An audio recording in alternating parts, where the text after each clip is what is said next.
제주도로 갑오징어 낚시 가려고 계획 세우실 때 아마 제일 먼저 고민하시는 게 이걸 거예요. 도대체 물때를 언제가 좋은 걸로 잡아야 하지? 오늘 이 질문에 대한 아주 그냥 속 시원한, 어쩌면 좀 놀라운 해답을 알려드리겠습니다. 보통 갑오징어 낚시다 하면 조금 물때가 최고라고들 하잖아요. 물살이 잔잔해서 채비 내리기도 좋고 입질 파악도 쉽다고 거의 정설처럼 굳어져 있죠. 근데 말이죠. 과연 제주도에서도 이 공식이 그대로 통할까요? 놀랍게도 제주도의 그 깊고 푸른 바다는요, 우리한테 전혀 다른 얘기를 해주고 있습니다. 육지에서 알던 상식은 잠시 넣어두셔야 해요.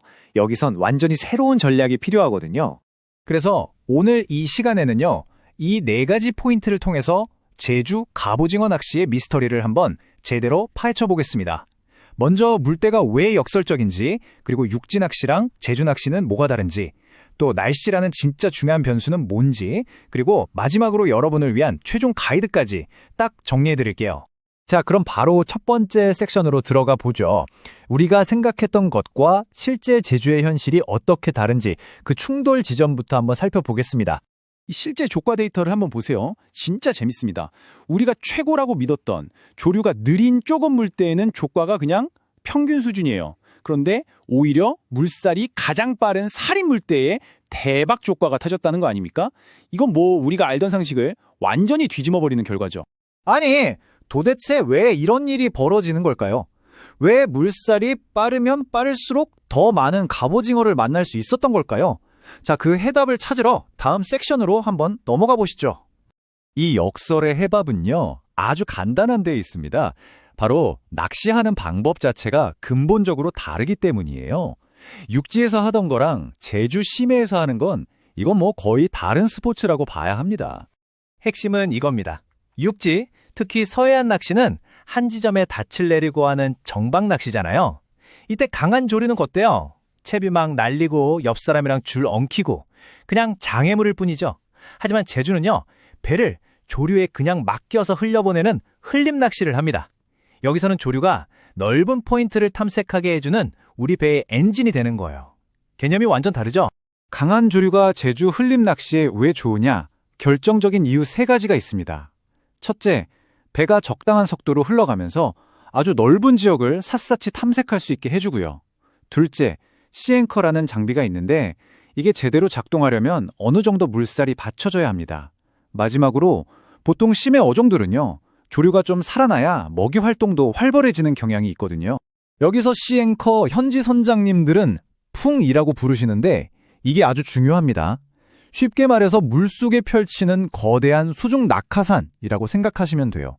이게 조류의 저항을 받으면서 배가 너무 빨리 떠내려가지 않게 속도를 딱 제어해주는 핵심 장비거든요. 그러니까 조류랑 싸우는 게 아니라 오히려 조류를 이용해서 낚시를 하는 겁니다. 자, 이제 물때의 비밀을 알았다고 생각하셨죠? 근데요, 잠시만요.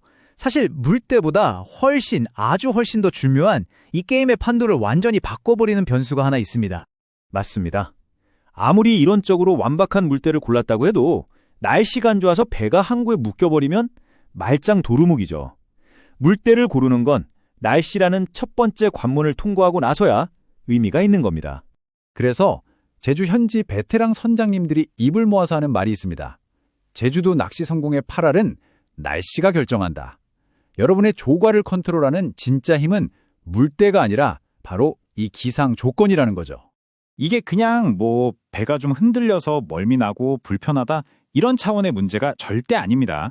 날씨가 나쁘면요, 아예 기술적으로 낚시 자체가 불가능해지는 그런 임계점이 있기 때문이에요.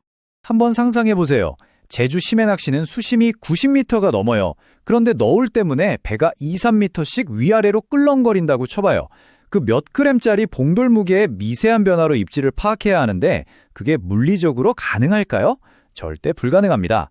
채비는 바닥에 붙어있질 못하고 허공에 떴다가 바닥에 처박혔다가 난리가 나는 거죠.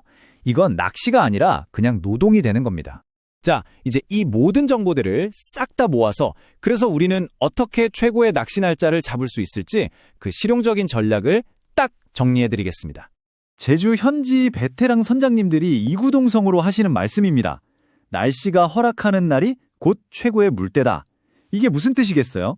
우리가 생각하는 좋은 날의 정의를 이제 바꿔야 한다는 겁니다. 특정 물때를 기다리는 게 아니라 바다가 우리를 허락하는 바로 그날이 최고의 기회라는 거죠. 자, 그럼 이 지혜를 바탕으로 여러분의 다음 제주 낚시를 위한 아주 명확하고 간단한 3단계 계획을 제시해 드릴게요. 이제부터 여러분의 계획은 이 3단계만 끝입니다. 첫째, 다른 거 다 필요 없고 무조건 날씨부터 보세요. 바람 약하고 파도 잠잠한 날이 1순위입니다. 이게 출조 여부를 결정하는 첫 번째 필터예요. 둘째, 날씨가 오케이 사인이 나면 그때 물때를 보세요. 이때는 강한 사리 물때라고 해서 전혀 망설일 필요가 없습니다. 오히려 그날이 인생 조과를 안겨줄 수 있어요. 마지막 셋째, 날씨 좋은 날이 보인다? 그럼 바로 예약하세요. 완벽한 조금 물때를 기다리다가 황금 같은 출조 기회 다 날려버리면 안 되잖아요. 자, 이제 선택은 여러분의 몫입니다. 다음 제주 낚시 여행을 계획하실 때 오래된 고정관념에 기대서 조금 물때만 하염없이 기다리시겠습니까? 아니면 오늘 알게 된 이 제주 바다의 진짜 현실에 맞춰서 날씨가 허락하는 최고의 기회를 잡으시겠습니까?